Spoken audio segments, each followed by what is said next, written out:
Hey guys, Red here. Today we're going to be doing a totally new video and something I've wanted to do for a long time, and that's a VOD review, or a coaching if you will. Coaching has been something I've always been interested in because I really love to help people achieve their goals in a game. So when I got asked if I'd be willing to go over a VOD, it was a quick yes for me and I put it at the top of my list when it came down to projects. I hope this first coaching session helps you out immensely, my man, and I hope it helps out all of you as well. If you want your gameplay to be reviewed, make sure to send the VOD to RedsGamingGears@yahoo.com, and it'll be in the description below. Make sure the video is in good quality if you want it to be shown here on YouTube, preferably 1440p or 1080p at the minimum. Otherwise it'll look kind of horrendous when YouTube encodes it. The game should be a loss because we learn more from it, so no 4Ks. Make sure to include your rank, character, and your goals, and also the problems you think you have. It should look something kind of like this. Also, I'd like to ask for those of you who love to comment to keep it friendly when we do go over these reviews for others. And for the other rank 1 killer mains out there, if you feel like I missed something, feel free to comment below. It's all about the community and having all of us grow as players. I spent a ton of time on this video to the point where my voice is currently going a little bit hoarse. So if you enjoy it, make sure to hit that like and subscribe button.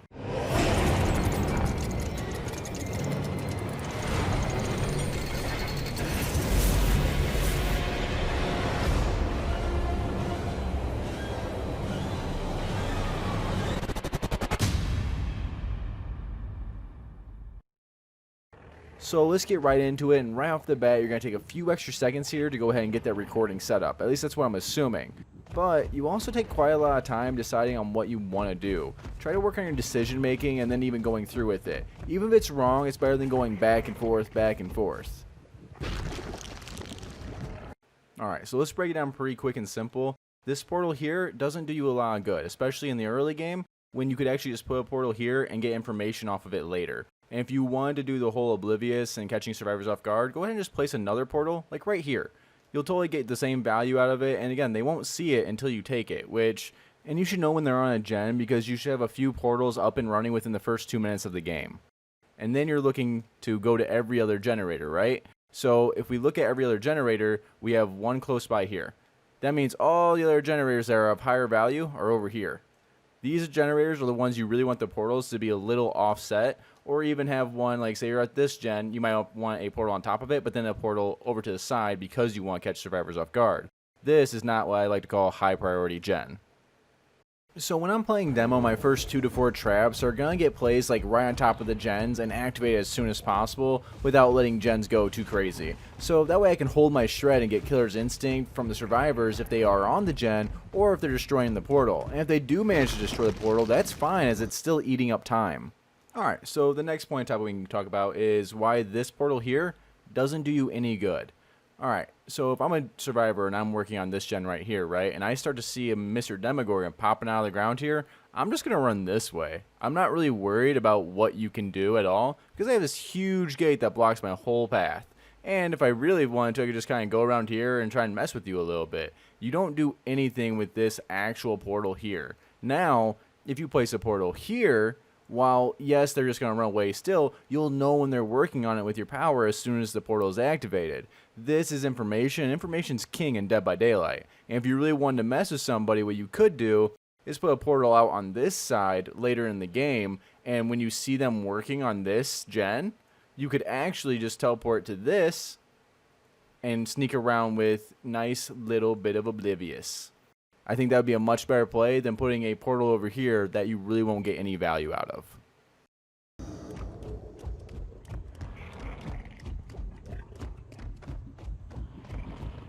So we see one survivor's running, the gen's really going, so there has to be another survivor over here, and I'm glad that you found that out.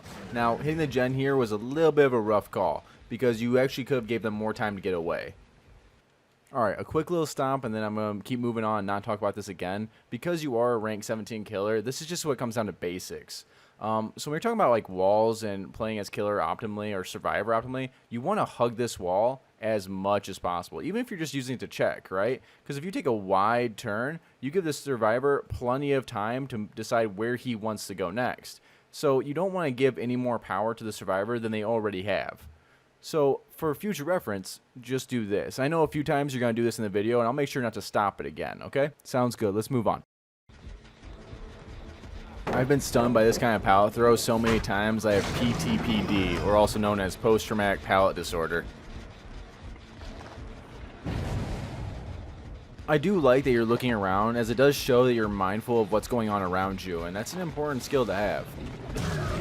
Okay, let's just go ahead and talk about Shred. Overall, Shred is good at like stopping plays from being made. It's not something you should use if you're right next to Survivor and you could guarantee a hit on them by just M1ing them. I would always go for that M1 over a Shred if you have the potential, unless you're using save the best for last and trying to hit your obsession. Other than that, take the guaranteed hit instead of risking it like you did here, because this is going to cost you a lot more time. Okay, so after the miss, you start looking around and don't realize that he's totally left the area. Now is a great time to break chase. Once you've lost a survivor and they aren't in the area, feel free to go back to patrolling. Whispers might be a great learning tool for you to help out a tad bit with this, as it'll activate and light up when survivors are within 32 meters. You spend over 30 seconds here looking for a survivor that is long gone. This might be why you think gen rushing exists. Your time management and knowing when to break chase is really hindering the pressure you can output. The great thing about this is that it was in your list of things that you knew were a problem. Now you can start to work on it and improve from here. So let's go ahead and look at what transpired all together here. You're running a loop over here with one survivor, and you happen to lose him, which is totally fine. It happens to the best of us every now and then. One thing I would like for you to do is break chase, right? So we're going to go ahead and break, ignore the horrible handwriting. Break the chase here, because you lost him. If you lose him, that's it. Don't go around the map or inside the barn where no one is working on the gen and you're looking for the survivor. Instead, what you could have done was been like, well, dang, I lost him here. Well, time to go check the other gens, right? Because now you might have actually made it over here to where this gen just popped, and you would have stopped it and maybe had a better chance at popping off on a survivor over here. So keep that in mind when you're actually looking. If you do lose a survivor, don't spend any time looking for them. Maybe a few seconds, but nothing like you just did there. So now we're on Bill, and you're trying to place a portal during the chase. I think you should just focus on the chase itself, and normally I'd pause it here and talk about how to run this loop, but just for quick and simple things, you're running him the right way because he can't take the vault. Now, other than that, I think that you really need to focus on are just the basics, and information overload can really be a thing. So keeping that in mind, really want to work on that map control. Breaking chases right here would even be an okay break because he has such distance gained on you and you're not pressuring gens, right? It's okay to break a chase really quickly after a single pallet throw. I do it all the time. And then again, the last thing is, man, you definitely just stop shredding when they're so close, right? Because that's hurting you probably the most. There's probably like 4 or 5 hits throughout this whole game that you would have if you just autoed like that. Don't go for the gen here since it doesn't have much progress already. Go ahead and get the down as fast as possible because you really need to start generating some pressure. And pathing here is actually going to hurt you because of the way you're going in here. That's a lot of free distance gained. So I'm just going to draw on the screen to give you an idea of what I think's going on here. And a lot of the things that you're doing are just basic mistakes. They're not really anything that's huge. It just comes down to basic knowledge and what to do. So for example, if we have a corner of the map right here, right? And there's a loop right here. And let's say the tractor was right here next to it somewhat, right? You're right here. So this is you, the killer. Survivor, you know, went around here. So no matter what, he has to be within this vicinity, right? So he's in here. What you did was you went from here. Let's go ahead and just get a different color here. You went from here and you went inwards, right? But you knew that he had walked this way. What you could have done was easily have just went. Gotta keep changing colors here. Make this not as confusing. Sorry. Is go around this way and then see which way he'd went from here. I think this would have been, this is just pathing issue is all this comes down to. So start working a little bit on the pathing and start trying to actually think ahead of the opponents instead of thinking at the opponents, if that makes any sense.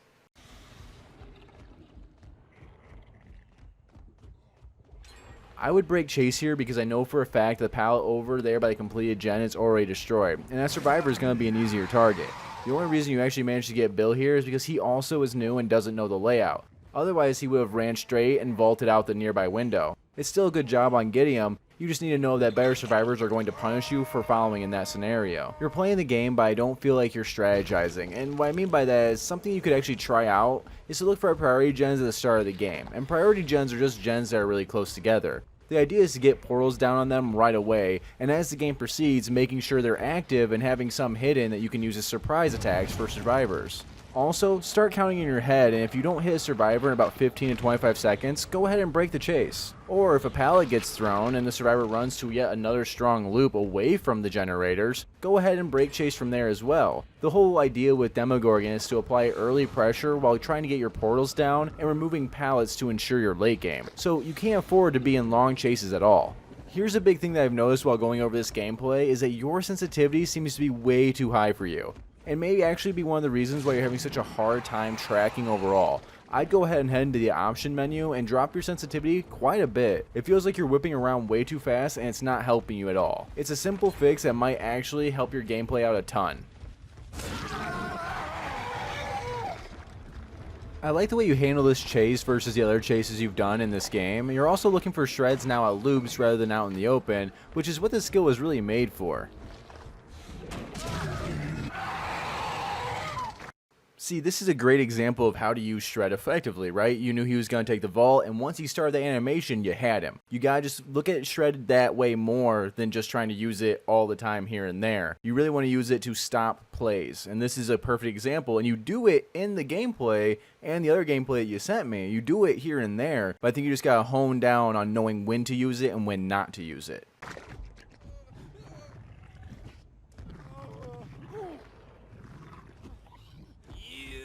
Them walls getting in the way, man. I can relate. It's okay. Okay, so last gen goes, and I know it must be super frustrating because you feel like they just went by super fast. In reality, you just didn't create any pressure. Something I want all new killers to learn and to know is that gen rushing doesn't exist. Don't let yourself down on improving by making excuses like that. Survivors have one thing to do, and that's generators. Your job as killer is to pressure them to the point where they can't afford to send them for long periods of time. This skill is gonna come with time, but the longer newer killers allow the gen rushing term to be used as an excuse is going to extend the amount of time it takes to learn how to properly pressure the game. Alright, I love moris as much as the next guy, but in this case, it really hindered you more than it helps you. Mori's great because it removes a player from the game, right? And what's easier to kill than 4 survivors? Fucking 3 survivors. Very simple math. But in this scenario here, you have 2 survivors who are down really close to each other, and there's definitely a hook over in this vicinity, right? Over in this corner of the map, there is a hook. So if you hook one of them, so let's go ahead and say we have 1 hooked, 1 survivor down, so we'll put a D over here, and the other 2 survivors are by the gates, right? So 1 and 2 silly gooses. So you got 2 people over here who aren't anywhere near this. You can patrol outwards, and they're both injured. Keep this in mind. They're both hurt. So they're both injured. They need to come in and save while you're patrolling outwards. And then the reason you want to be away from the hook and away from the down person, unless this person has Unbreakable, then it's whatever. But what this is going to do is it's going to make these people want to come in for the save. If you just sit right here on hook, why are they going to go for the save? Like, they know they can't get there. You want to make them feel like they can get that save. So you make sure to get away from that hook, but close enough to where you can see like the outside. So if you're over here, right, you want to have vision of like this. You want to be able to see who's coming in, who's going where. And then vice versa, if we have hook over here, and we'll just use this again, and you're killer over here, you want to have sight of what's going on over here. So the idea is to bait them in. You could actually save this game. Again, you're rank 17, so getting a 4K in general is going to pip you up. So you can save this game by just playing strategically here, not getting ahead of yourself and mooring somebody. You want to down this guy while these 2 are still down because they don't have Unbreakable, and then you want to go through and mori everyone you felt deserve it, go for it. But till then, keep this guy alive so you can get these 2 people. I actually don't like people taking moris when they're learning the game because, again, it's just like NOED. It rewards bad behavior. So you're being rewarded for only hooking Bill once, and it's hindering you at the same time. So this is just something to keep in mind when you are playing in future games.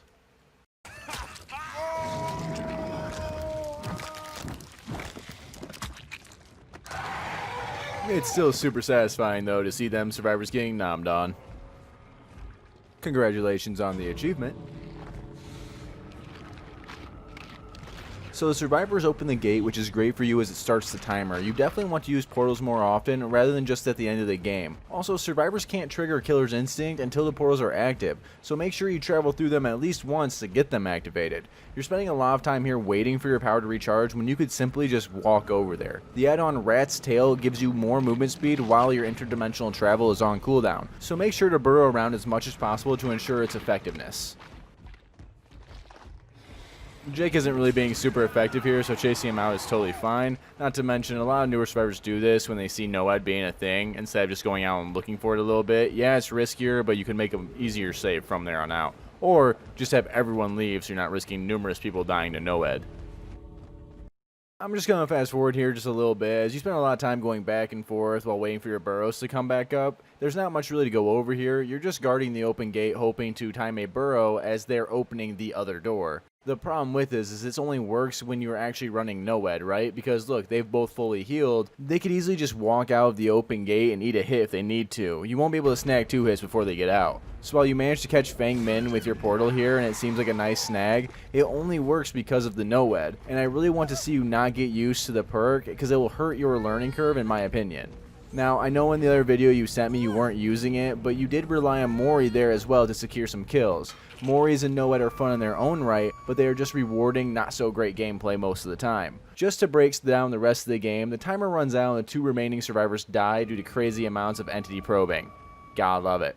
Now, so some things I want to see you work on for improvement over the next 2 weeks, 3 weeks, however long it takes you, depending on how much time you get to play, are these 6 things. The number one thing is simply to learn to break chases. Really try to keep that mental time in your head for 15 to 25 seconds for a hit. Now, a little longer is fine, but the more you learn to break away from bad chases and not spending a minute in a single chase, the more in control of the game you're going to feel, and the game is going to slow down immensely to what you're actually used to, until you go against super efficient survivors, but by then you should be much better off. Number 2 thing to work on is just going to be getting portals down faster. So you can do this while you're patrolling the gens, but try to get them placed fast and early on and move them around as the game proceeds. I prefer my portals to be on the gens so that I can get a lot of information even when I'm in a chase. Or I'll hide 1 or 2 portals for sneak attacks later on. Number 3 is pretty simple. We want to move away from relying on NOED and Moris. Again, we want to punish ourselves for poor pressure, not reward it. Using shred attacks when necessary is going to be tip number 4. And what I mean by using necessary is if you have someone in front of you, M1 them. You don't need to go for the shred attack because you might put yourself in a worse position. And if you think about it like this, say you're out in the open, if you have 95% chance to hit with an M1 attack and 70% chance to hit with a shred, why wouldn't you just M1, right? So make sure to keep that mindset when playing Demo Dog. Number 5 is also pretty simple. It's just to play around with your sensitivity. I feel like yours is set a little too high. I think you should lower it down just a little bit. Once again, I run mine at 20. You can run yours wherever you feel good. Just make sure to go into your settings and have that fixed up, alright? I think that'll actually help out a lot when it comes to your tracking during a chase. The last thing that I really want you to work on is something that I think will come more with time overall, and it really wasn't a big issue in either game. It's just to work on your rounding. Make sure to hug the walls as much as possible so you don't lose ground with survivors when you're looping with them. That's all I have for you guys today. I hope this video was exactly what you were looking for, Discount Cheeto. By the way, I love the name. I hope everyone else was able to get something out of this review / coaching as well. And let me know down below what you thought of it and if you would like to see more in the future. Stay positive, stay strong, and keep pushing for your Dead by Daylight goals. And as always, I'm Red, and I'm signing off.